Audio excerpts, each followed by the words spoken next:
महाभारत भारत का गौरवशाली इतिहास। हम कथा सुनाते पांडव सकल महान की। यह महाभारत है पुण्य कथा श्री भगवान की। जम्बू दीपे भरतखंडे आर्यावर्ते भारतवर्षे एक नगरी है विख्यात हस्तिनापुर नाम की। यह जन्मभूमि है पांडव सकल महान की। यह महाभारत है पुण्य कथा श्री भगवान की। महाभारत भारत का गौरवशाली इतिहास। द्रोण पर्व अध्याय 15 से 16।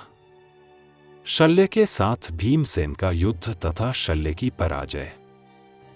धृतराष्ट्र बोले, संजय, तुमने बहुत से अत्यंत विचित्र द्वंद्व युद्धों का वर्णन किया है। उनकी कथा सुनकर मैं नेत्र वाले लोगों के सौभाग्य की स्पृहा करता हूँ।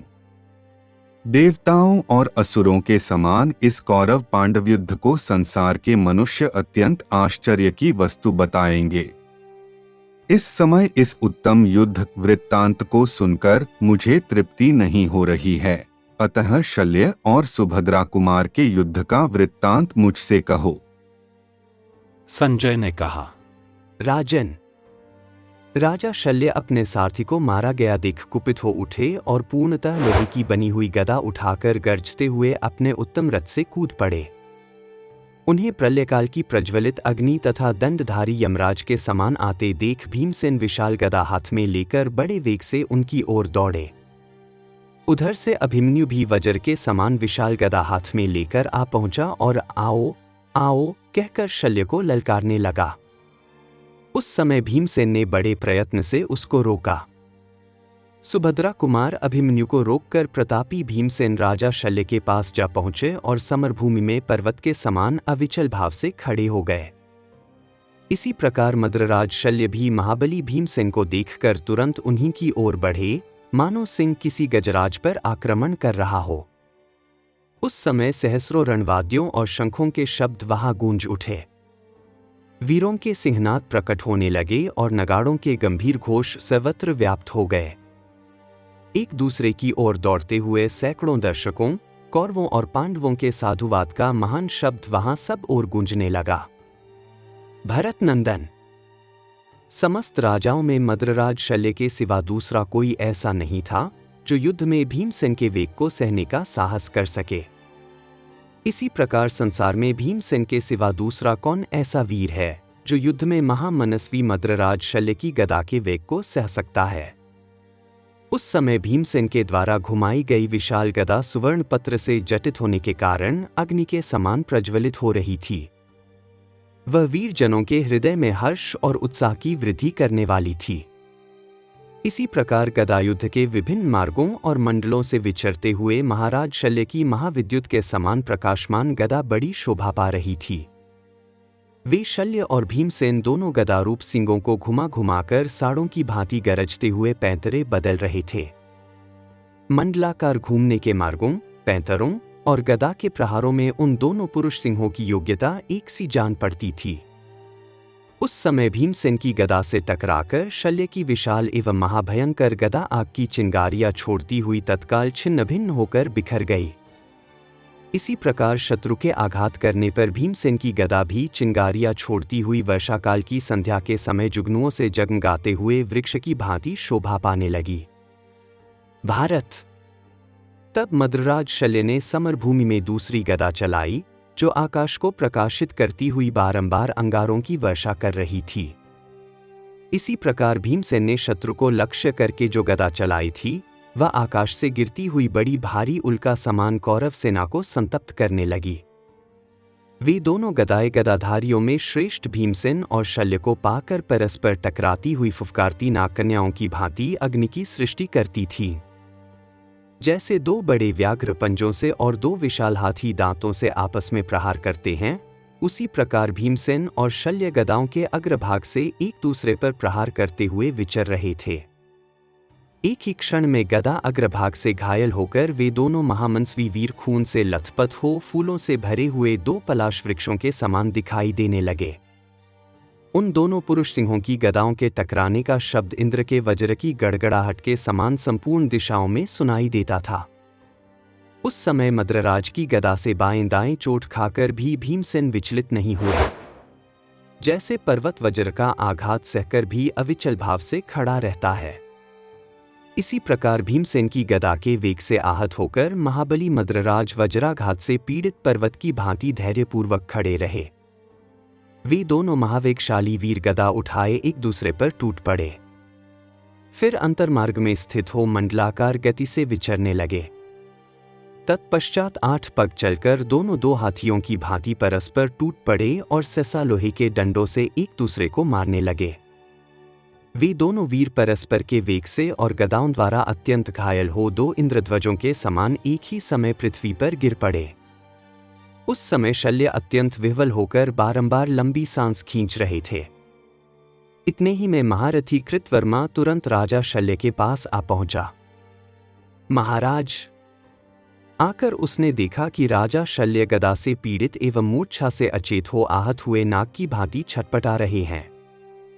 यह देख महारथी कृतवर्मा युद्ध स्थल में मद्रराज शल्य को अपने रथ पर बिठाकर तुरंत ही भूमि से बाहर हटा ले गया।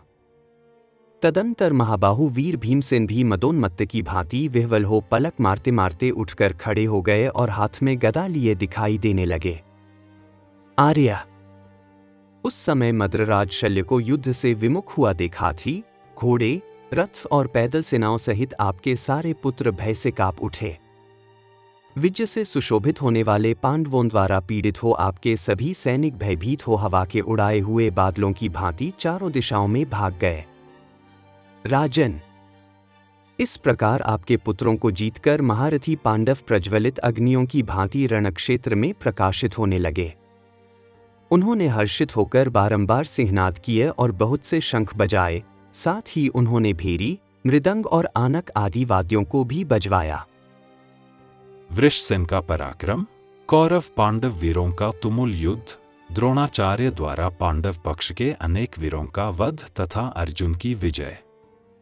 अध्याय 16। संजय कहते हैं, महाराज, आपकी विशाल सेना को तितर बितर हुई देख एकमात्र पराक्रमी वृषसेन ने अपने अस्त्रों की माया से रणक्षेत्र में उसे धारण किया, भागने से रोका। उस युद्ध स्थल में वृषसेन के छोड़े हुए बाण हाथी, घोड़े, रथ और मनुष्यों को विदीर्ण करते हुए 10 दिशाओं में विचरने लगे। महाराज, जैसे ग्रीष्म ऋतु में सूर्य से निकलकर सहस्रों किरणें सब ओर फैलती हैं, उसी प्रकार वृषसेन के धनुष से सहस्रों तेजस्वी महाबाण निकलने लगे। राजन, जैसे प्रचंड आंधी से सहसा बड़े बड़े वृक्ष टूटकर गिर जाते हैं, उसी प्रकार वृषसेन के द्वारा पीड़ित हुए रथी और अन्य योद्धागण सहसा धरती पर गिरने लगे। नरेश्वर, उस महारथी वीर ने रणभूमि में घोड़ों, रथों और हाथियों के सैकड़ों हजारों समूहों को मार गिराया। उसे अकेले ही समरभूमि में निर्भय विचरते देख सब राजाओं ने एक साथ आकर सब ओर से घेर लिया। इसी समय नकुल के पुत्र शतानिक ने वृषसेन पर आक्रमण किया और 10 मर्मभेदी नाराचों द्वारा उसे बींध डाला। तब कर्ण के पुत्र ने शतानिक के धनुष को काटकर उनके ध्वज को भी गिरा दिया। यह देख अपने भाई की रक्षा करने के लिए द्रौपदी के दूसरे पुत्र भी वहां आ पहुंचे। उन्होंने अपने बाण समूहों की वर्षा से कर्ण कुमार वृषसेन को अनायास ही आच्छादित करके अदृश्य कर दिया। महाराज, यह देख अश्वत्थामा आदि महारथी सिंहनाद करते हुए उन पर टूट पड़े और जैसे मेघ पर्वतों पर जल की धारा गिराते हैं, उसी प्रकार वे नाना प्रकार के बाणों की वर्षा करते हुए तुरंत ही महारथी द्रौपदी पुत्रों को आच्छादित करने लगे। तब पुत्रों की प्राण रक्षा चाहने वाले पांडवों ने तुरंत आकर उन कौरव महारथियों को रोका। पांडवों के साथ पांचाल, केकय, मत्स्य और सृज्य देशीय योद्धा भी अस्त्र शस्त्र लिए उपस्थित थे। राजन, फिर तो दानवों के साथ देवताओं की भांति आपके सैनिकों के साथ पांडवों का अत्यंत भयंकर युद्ध छिड़ गया, जो रोंगटे खड़े कर देने वाला था। इस प्रकार एक दूसरे के अपराध करने वाले कौरव पांडव वीर परस्पर क्रोधपूर्ण दृष्टि से देखते हुए युद्ध करने लगे। क्रोधवश युद्ध करते हुए उन अमित तेजस्वी राजाओं के शरीर आकाश में युद्ध की इच्छा से एकत्र हुए पक्षीराज गरुड़ तथा नागों के समान दिखाई देते थे। भीम, कर्ण, कृपाचार्य, द्रोण, अश्वत्थामा, धृष्टद्युम्न तथा सात्यकी आदि वीरों से वह रणक्षेत्र ऐसी शोभा पा रहा था मानो वहां प्रलयकाल के सूर्य का उदय हुआ हो। उस समय एक दूसरे पर प्रहार करने वाले उन महाबली वीरों में वैसा ही भयंकर युद्ध हो रहा था जैसे पूर्व काल में बलवान देवताओं के साथ महाबली दानवों का संग्राम हुआ था। तदंतर उत्ताल तरंगों से युक्त महासागर की भांति गर्जना करती हुई युधिष्ठिर की सेना आपकी सेना का सहार करने लगी। इससे कौरव सेना के बड़े बड़े रथी भाग खड़े हुए। शत्रुओं के द्वारा अच्छी तरह रौंदी गई आपकी सेना को भागती देख द्रोणाचार्य ने कहा, शूरवीरों, तुम भागो मत, इससे कोई लाभ न होगा। उस समय द्रोणाचार्य में अमर्ष और पराक्रम दोनों का समावेश हुआ। उन्होंने धनुष की प्रत्यंचा को पोंछकर तूणीर से बाण निकाला और उस महान बाण एवं धनुष को हाथ में लेकर सारथी से इस प्रकार कहा। द्रोणाचार्य बोले, सारथे, वहीं चलो जहां सुंदर श्वेत छत्र धारण किए धर्मराज राजा युधिष्ठिर खड़े हैं। यह धृतराष्ट्र की सेना तितर बितर हो अनेक भागों में बंटी जा रही है। मैं युधिष्ठिर को रोककर इस सेना को स्थिर करूंगा, भागने से रोकूंगा।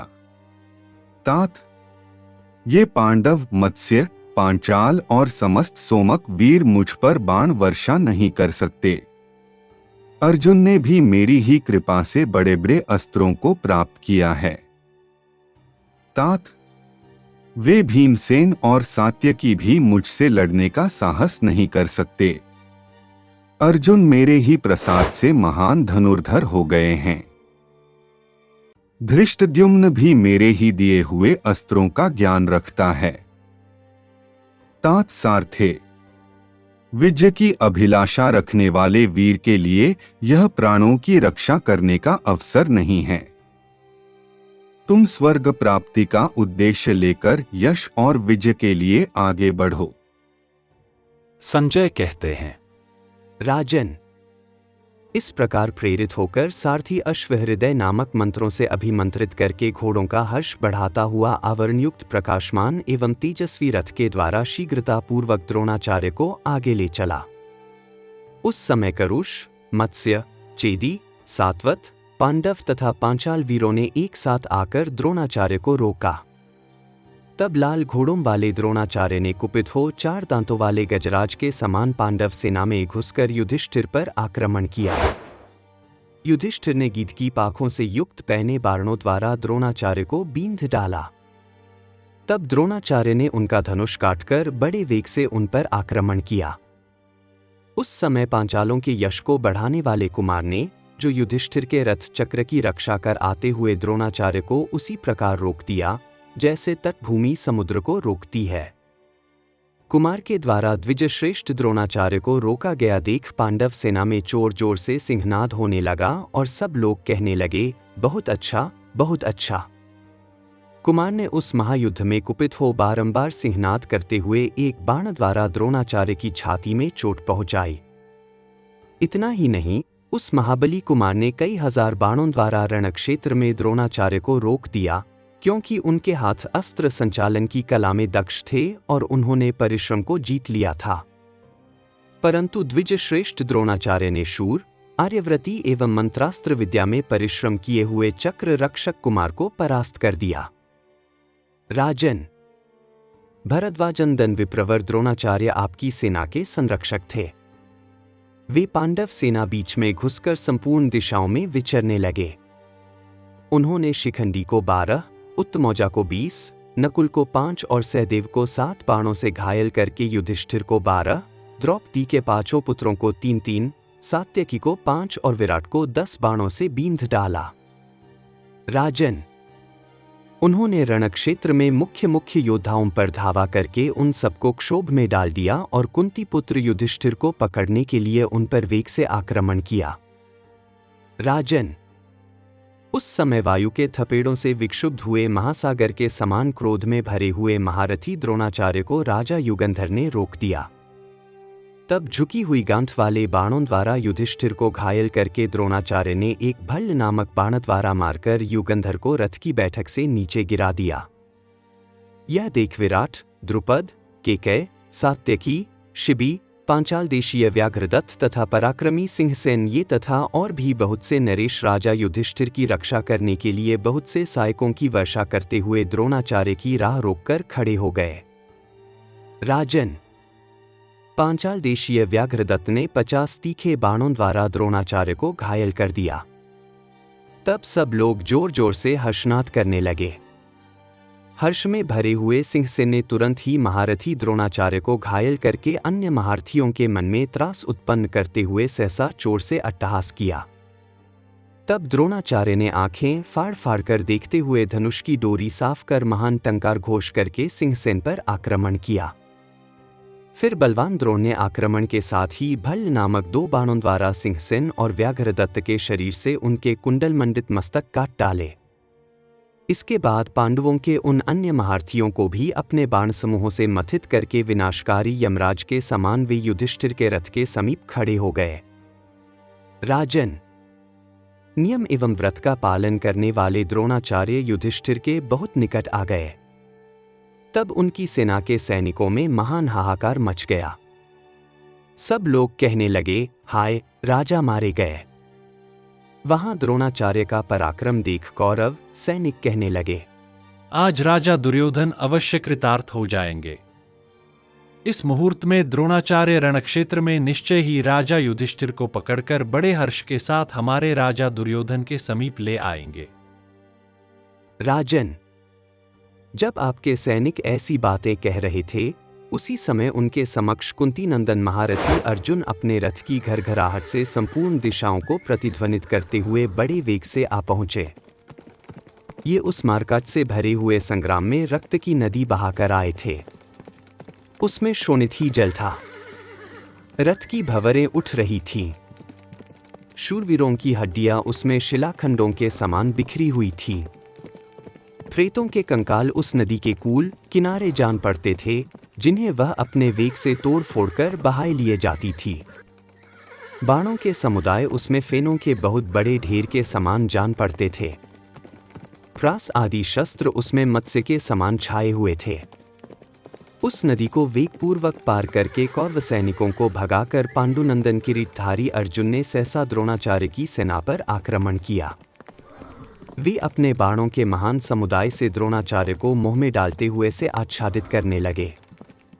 यशस्वी कुंती कुमार अर्जुन इतनी शीघ्रता के साथ निरंतर बाणों को धनुष पर रखते और छोड़ते थे कि किसी को इन दोनों क्रियाओं में तनिक भी अंतर नहीं दिखाई देता था। महाराज, न दिशाएं, न अंतरिक्ष, न आकाश और न पृथ्वी ही दिखाई देती थी। संपूर्ण दिशाएं बाणमय हो रही थी। राजन, उस रणक्षेत्र में गांडीवधारी अर्जुन ने बाणों के द्वारा महान अंधकार फैला दिया था। उसमें कुछ भी दिखाई नहीं देता था। सूर्यदेव अस्ताचल को चले गए। संपूर्ण जगत अंधकार से व्याप्त हो गया। उस समय न कोई शत्रु पहचाना जाता था, न मित्र। तब द्रोणाचार्य और दुर्योधन आदि ने अपनी सेना को पीछे लौटा लिया। शत्रुओं का मन अब युद्ध से हट गया है और वे बहुत डर गए हैं। यह जानकर अर्जुन ने भी धीरे धीरे अपनी सेनाओं को युद्ध भूमि से हटा लिया। उस समय हर्ष में भरे हुए पांडव, संजय और पांचाल वीर जैसे ऋषिगण सूर्यदेव की स्तुति करते हैं, उसी प्रकार मनोहर वाणी से कुंती कुमार अर्जुन के गुणगान करने लगे। इस प्रकार शत्रुओं को जीतकर सब सेनाओं के पीछे श्री कृष्ण सहित अर्जुन बड़ी प्रसन्नता के साथ अपने शिविर को गए। जैसे नक्षत्रों द्वारा चितकबरे प्रतीत होने वाले आकाश में चंद्रमा सुशोभित होते हैं, उसी प्रकार इंद्रनील, पद्मराग, सुवर्ण, वज्रमणि, मूंगे तथा स्फटिक आदि प्रधान प्रधान मणिरत्नों से विभूषित विचित्र रथ में बैठे हुए पांडुनंदन अर्जुन शोभा पा रहे थे। इस प्रकार श्री महाभारत द्रोण पर्व के अंतर्गत द्रोणाभिषेक पर्व में द्रोण के प्रथम दिन के युद्ध में सेना को पीछे लौटाने से संबंध रखने वाला 16वां अध्याय पूरा हुआ। महाभारत, भारत का गौरवशाली इतिहास। हम कथा सुनाते पांडव सकल महान की, यह महाभारत है पुण्य कथा श्री भगवान की। जम्बू दीपे भरतखंडे आर्यावर्ते भारतवर्षे एक नगरी है विख्यात हस्तिनापुर नाम की। यह जन्म भूमि है पांडव सकल महान की। यह महाभारत है पुण्य कथा श्री भगवान की।